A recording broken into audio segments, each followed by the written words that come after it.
Celui-là. Ouais, vous avez un masque.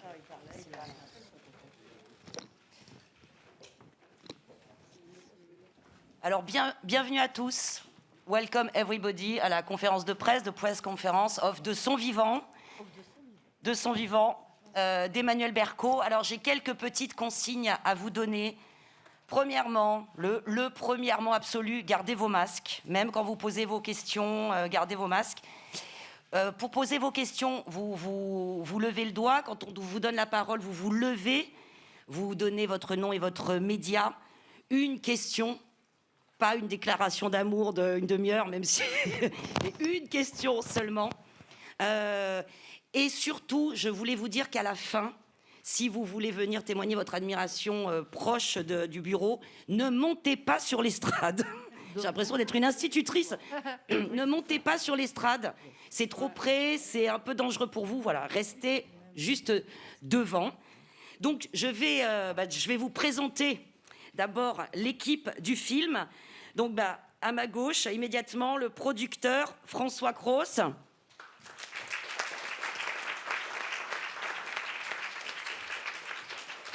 L'autre producteur du film à l'autre bout, Denis Pinot-Valenciennes.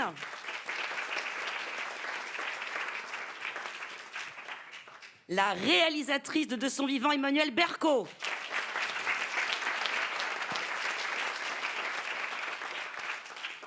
Ensuite, nous avons ce cher docteur, Gabriel Sarra.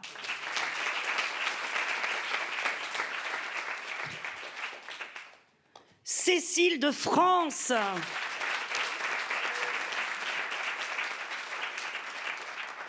Benoît Magimel.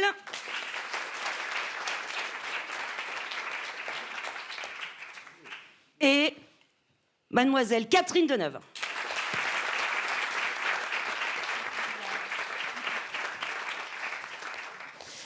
Alors justement, avant qu'on commence, je me permets, je vais poser une question en votre nom à tous, puisque nous sommes tous tellement heureux de vous voir, Catherine Deneuve, à ce festival de Cannes.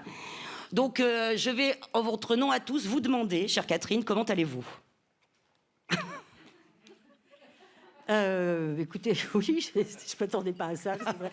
Écoutez, mais je vais bien. Je vais bien. Je suis contente d'avoir pu, comme tous ceux qui ont pu venir à Cannes cette année, et que le festival ait pu reprendre cette année, c'était vraiment quelque chose d'important et on était vraiment déjà très émus hier soir. Oui, ouais, c'était un grand événement pour nous, enfin pour tout le monde, pas seulement pour les Européens.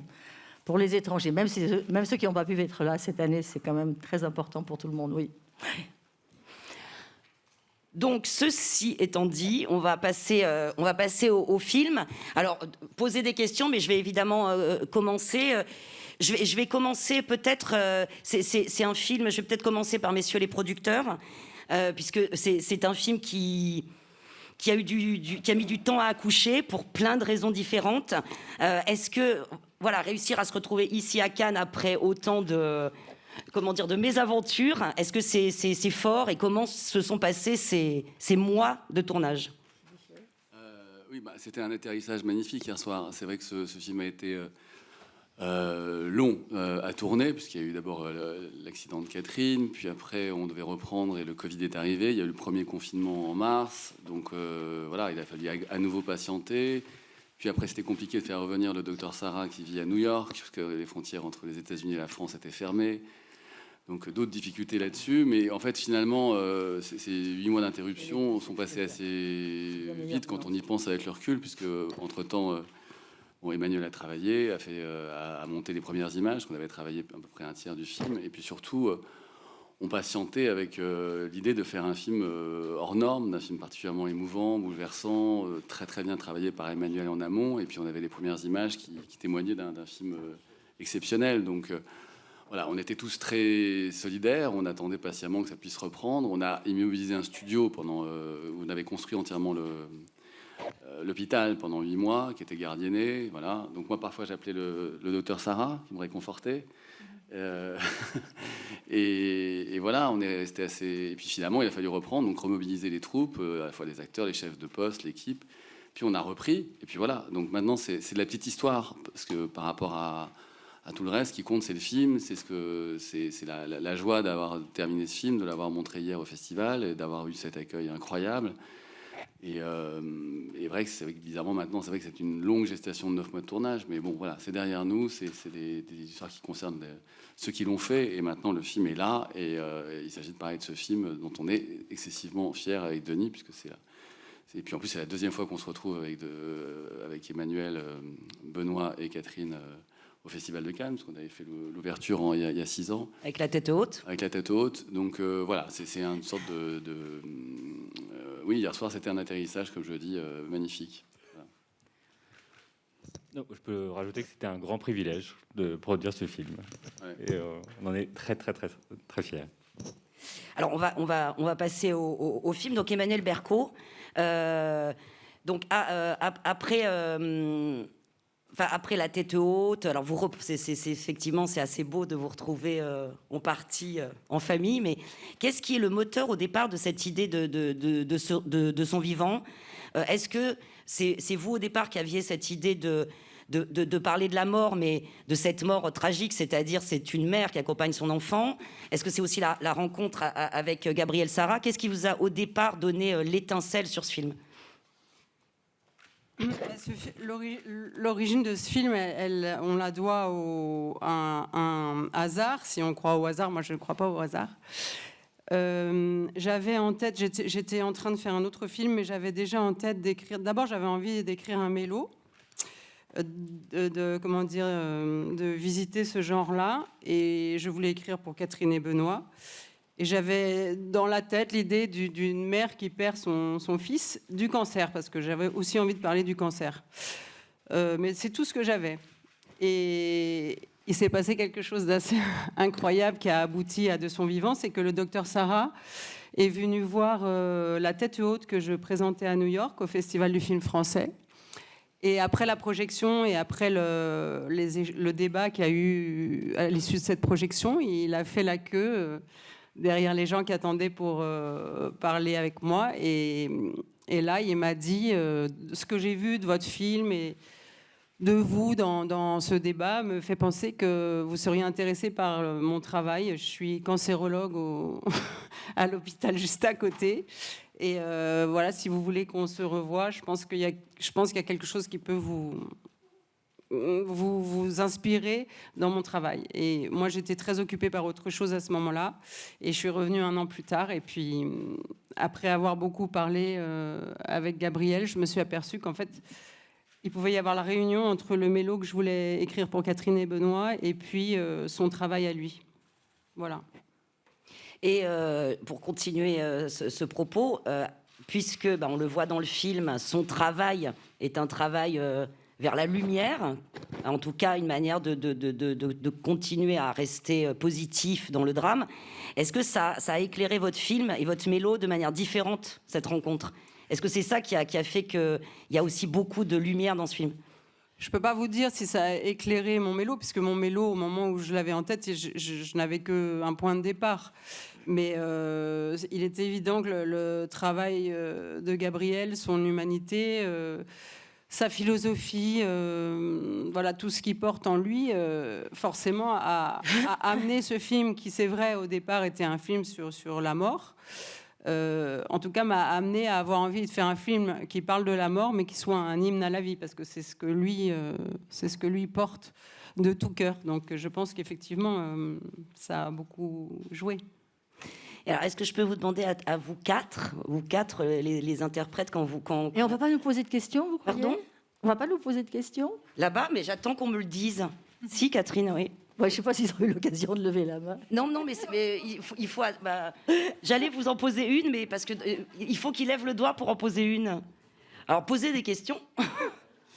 Donc, justement, vous, Catherine, vous, Benoît, quand on reçoit un scénario comme ça, qui est aussi puissant et qui vous propose des rôles et des confrontations comme ça, c'est quoi la réaction? On se jette dedans, c'est quelque chose qui est vraiment attirant, mais même cette notion de mélo, qu'est-ce que ça vous a, le rôle, comment vous l'avez perçu, Catherine?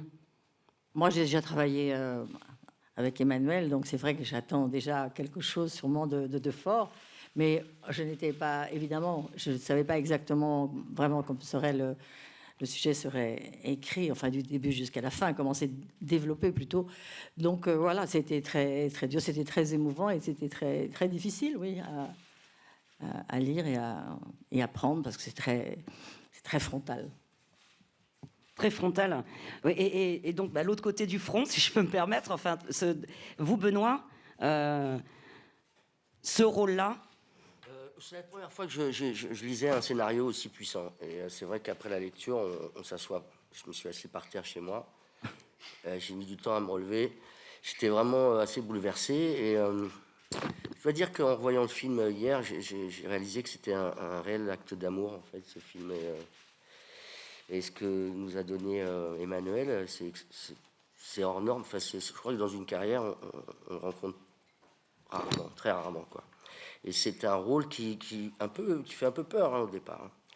Mais quand on est entouré par des interprètes qui étaient autour de moi, comme ils sont, c'est fantastique, quoi. Moi, comment je pouvais pas rêver mieux que d'avoir une mère comme Catherine, un médecin comme Gabriel, une infirmière aussi tendre, et puis porté par l'amour d'Emmanuel, quoi. C'est quelque chose d'unique.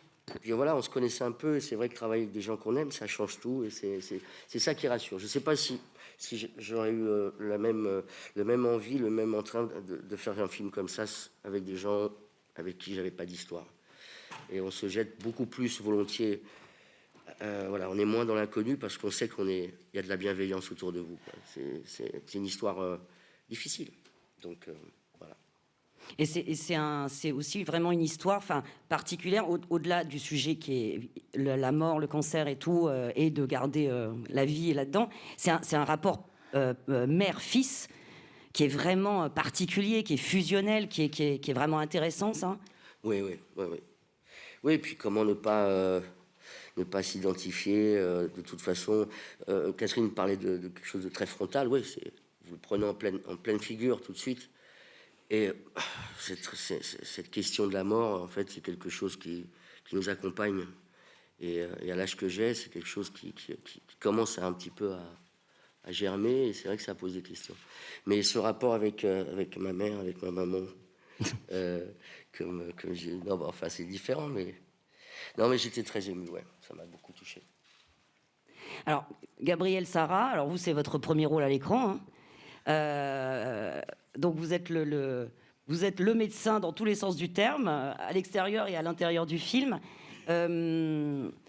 Pour vous, c'est émouvant de voir qu'une réalisatrice essaye de mettre à l'image ce qui est votre philosophie, en fait, en tant que médecin. Bon, et puis évidemment, tourner avec Catherine Deneuve, Benoît Magimel, Cécile de France, en plus, c'est intéressant. Oui, dites-moi, enfin, de jouer ce que vous vivez, en fait. Oui. Moi, j'avais toujours ce message que vous avez eu dans le film en moi, et j'ai toujours voulu le propager. Je le donnais à mes étudiants, à mes résidents, à mes collègues quand j'ai pu. Et quand j'ai vu Emmanuel à la tête haute, j'ai eu une sorte de magnétisme. J'ai été attiré par elle, et je me suis dit, mais je crois que c'est une personne qui va comprendre ce que je dis, ce que je pense, ce que je vis, et peut-être qu'elle pourra faire quelque chose avec. Et ça s'est passé comme ça. Mais ensuite, quand j'ai vu l'équipe qu'elle a montée, et vraiment, on sentait son leadership, comment tout le monde était inspiré par Emmanuel. Et bon, avec les géants avec qui j'étais, moi qui ai un petit minuscule, qui n'a jamais été dans le cinéma, hein, et qui était extraordinaire. Le soutien que j'ai eu de Catherine, de Benoît, d'Emmanuel, de Cécile, m'a porté pour ce film. C'était difficile pour moi, hein, je n'ai jamais joué dans un film quand même. Mais en même temps, à un moment donné, j'ai senti qu'il fallait que je sois moi-même. Et c'est Emmanuel qui m'a aidé à comprendre ça. Et quand j'ai senti que c'était moi-même qui devais être dans ce film, être dans la peau du personnage, ça a transformé tout mon travail. Et hier, en voyant le film pour la première fois, je pense que le message a passé. J'ai eu tellement de retours des gens qui étaient là, et c'était extraordinaire.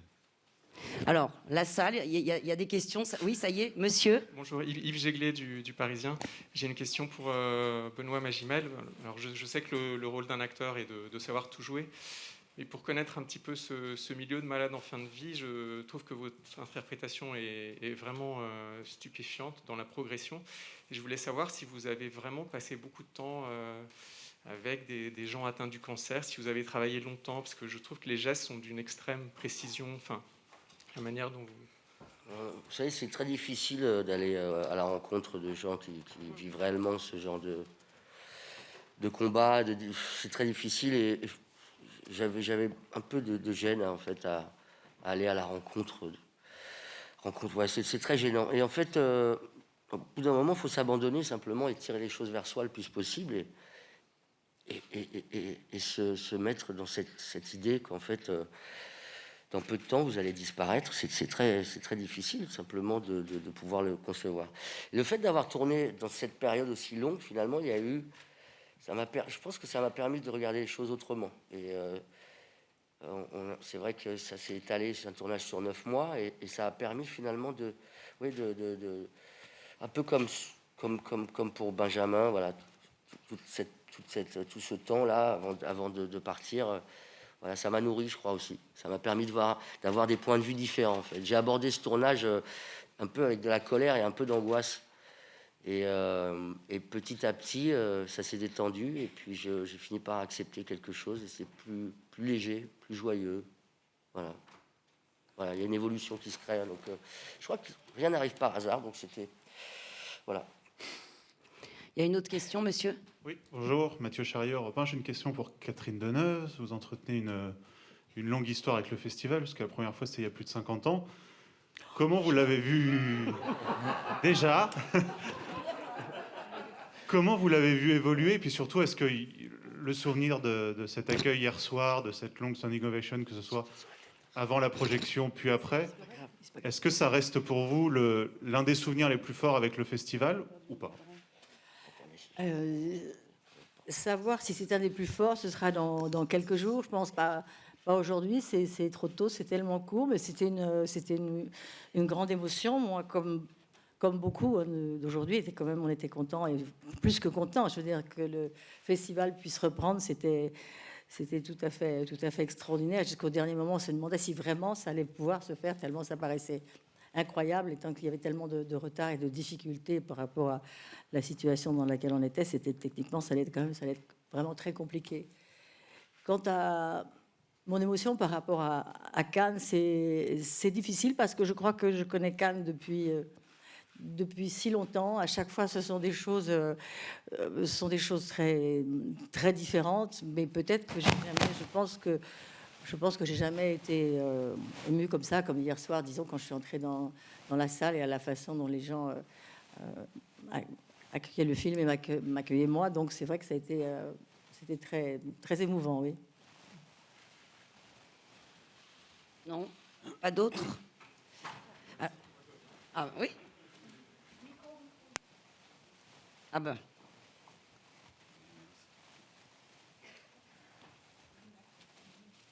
Et là aussi. C'est donc toujours, c'est une question qui s'adresse un peu à vous tous, comme ça a quand même été et notamment aux acteurs et la réalisatrice, comme c'est un tournage quand même qui a été particulier, mais que les personnages, eux, ne se sont pas arrêtés 8 mois dans l'imaginaire.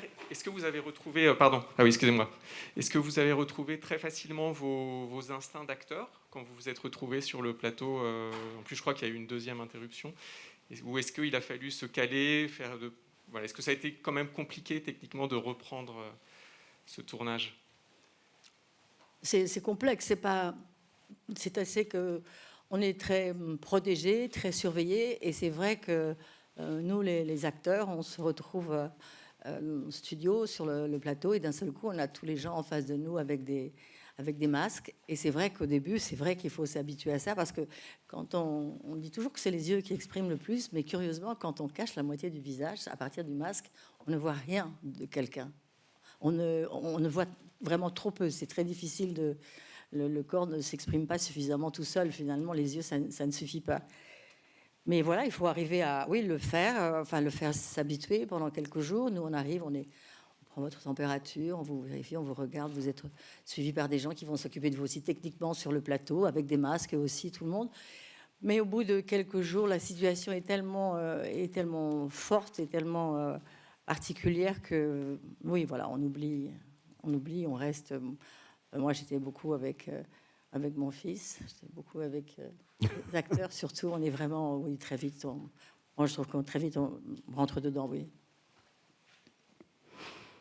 Cécile, moi j'aimerais bien aussi que vous répondiez en fait aussi à cette question, parce que vous avez un rôle, ce que Catherine dit sur le corps qui s'exprime, les yeux, la moitié du visage, tout. Vous avez un rôle qui repose vraiment incroyablement sur votre présence, cette espèce de douceur enrobante et tout. C'est très subtil ce que vous composez. Donc comment vous avez composé ça dans ce triangle avec ce fils et cette mère, et enfin même le carré avec votre le médecin, enfin, comment vous avez joué cette partition? J'ai essayé de ne pas fabriquer, et c'est vrai que c'était finalement presque pas trop difficile, parce que voilà, sur le plateau d'Emmanuel, on est vraiment impliqué. En plus, Gabriel joue son propre rôle, donc on est plongé dans la réalité, et en plus on parle beaucoup de cette notion de vérité et d'être présent aussi, le présent.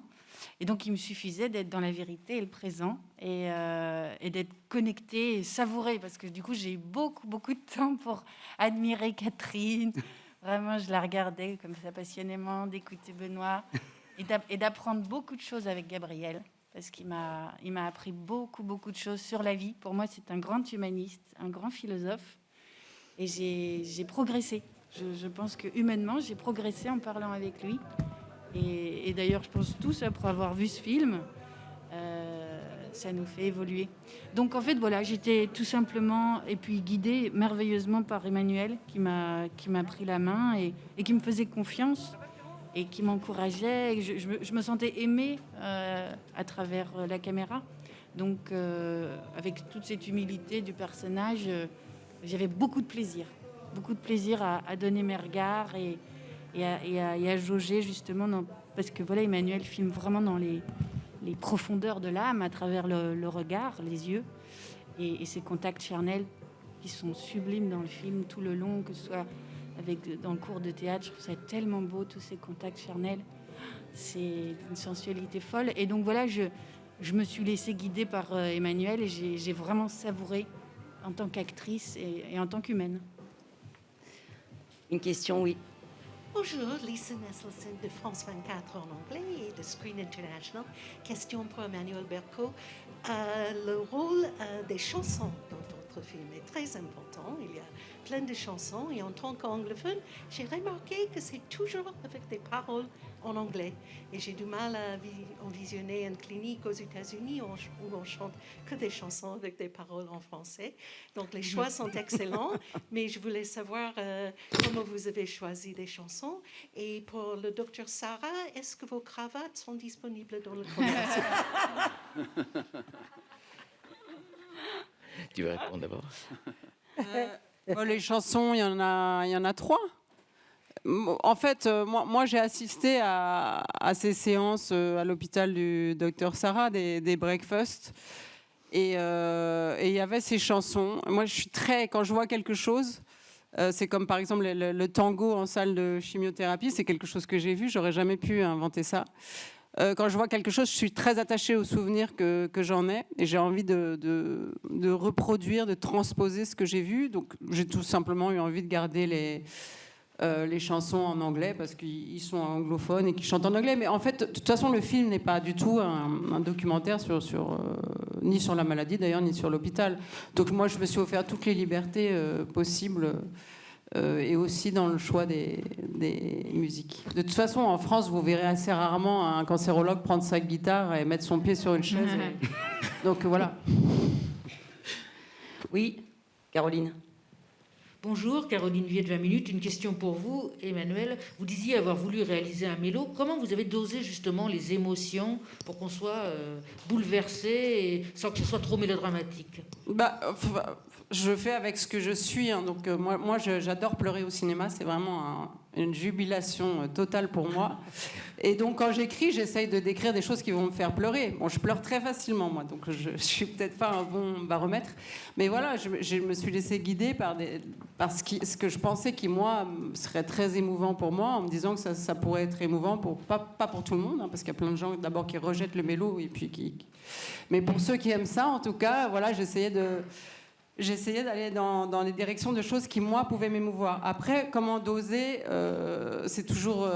Il y a ce fameux mot de pathos. Moi, je ne comprends pas très bien ce que ça veut dire, mais pour moi, le pathos, ce serait d'atteindre un niveau d'émotion qui soit vulgaire. Et en ça, moi, je m'autorise à écrire des choses qui vont assez loin. Et c'est pour moi dans l'interprétation, enfin dans l'élégance et l'intelligence de l'interprétation des acteurs que ça ne tombe pas justement dans le pathos. C'est grâce à eux en fait qu'on réussit ça. Voilà. Je voudrais répondre à votre question pour les cravates. Parce que... en réalité, c'est vrai. J'ai ces cravates. Et la première fois que j'en ai acheté une, c'est quand j'avais une malade qui m'a raconté qu'elle adorait les coccinelles. Et qu'elle les voyait dans sa maison. Chaque fois qu'elle les voyait, c'est un espoir pour elle, qu'elle va aller mieux. Donc un jour, j'ai acheté une cravate de coccinelle. Le jour où elle est venue chez moi. Et j'ai vu la joie que ça lui donnait. C'était incroyable. Et depuis, plein de malades m'offrent des cravates. Et avec des thèmes d'animaux. Donc, je les choisis en fonction des jours où j'ai tel malade qui vient, qui aime les chats, qui aime les chiens, etc. Et dans nos discussions, Emmanuel, moi, j'ai mentionné ça par hasard. Et quand elle est venue chez moi à la maison à New York, je lui ai sorti la panoplie de cravates. J'avais une trentaine de cravates avec des animaux divers. Et voilà l'histoire. Donc c'est une vraie histoire. Oui, une question. Bonjour, Médio Maïs pour We Love Cinéma. Une question pour Emmanuel et Catherine Deneuve. Qu'est-ce qui cimente à ce point votre lien? Et est-ce que vous avez passé un palier de complicité avec ce film?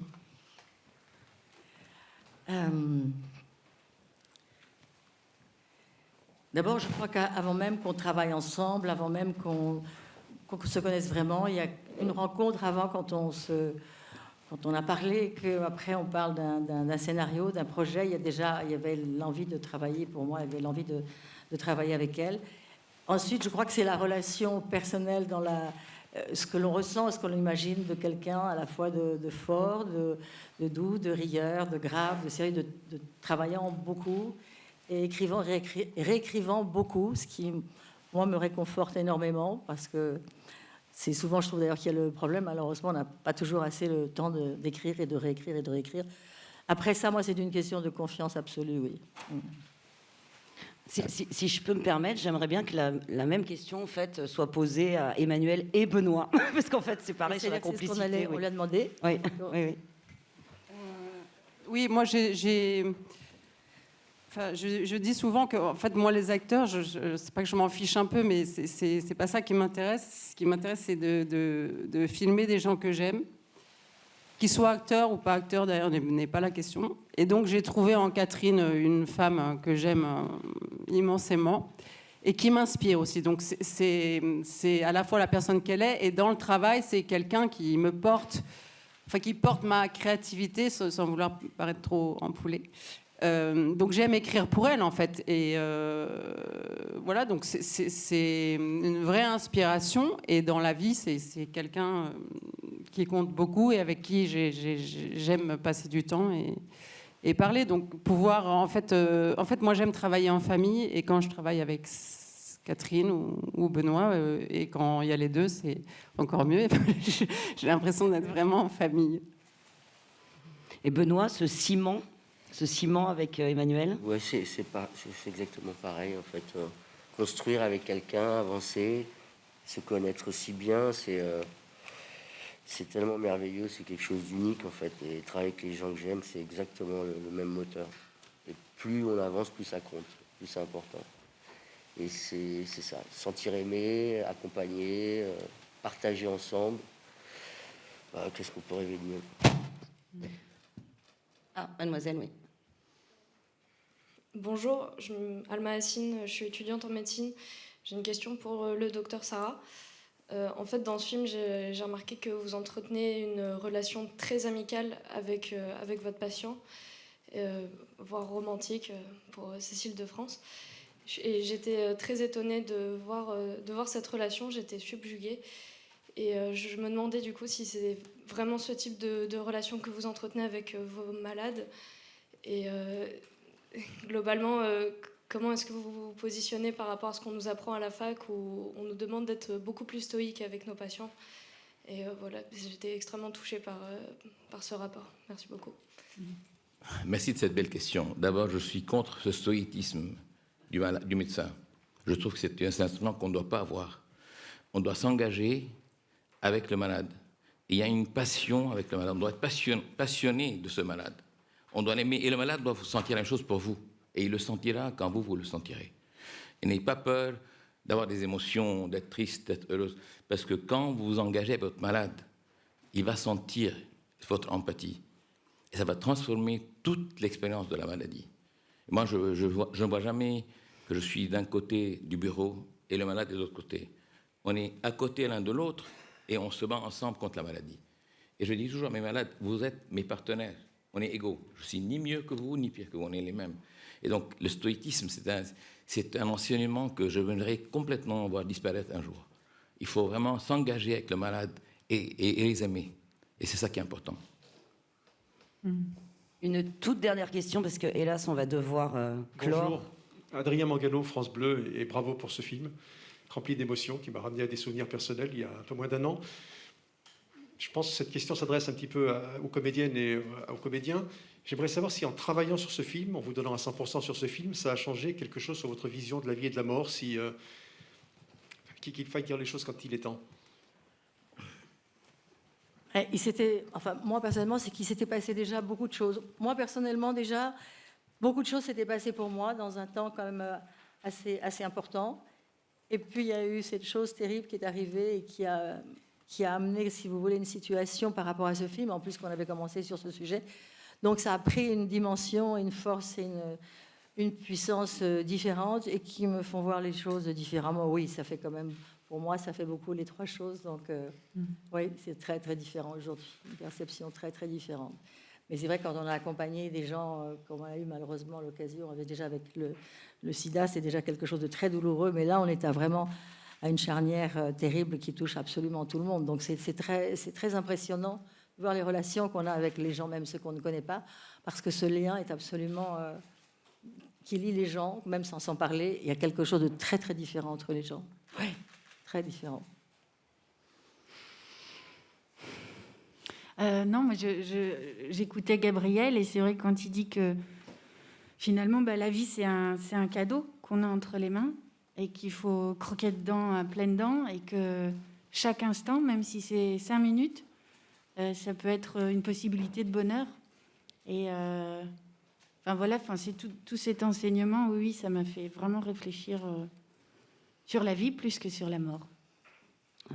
Oui, c'est pareil. Je vois les choses différemment. Je pense qu'il y avait des questions qui se posaient déjà un peu avant le film, mais c'est vrai que ça a été beaucoup plus fort. Et aujourd'hui, oui, j'ai un regard sur la vie un peu autre. Voilà.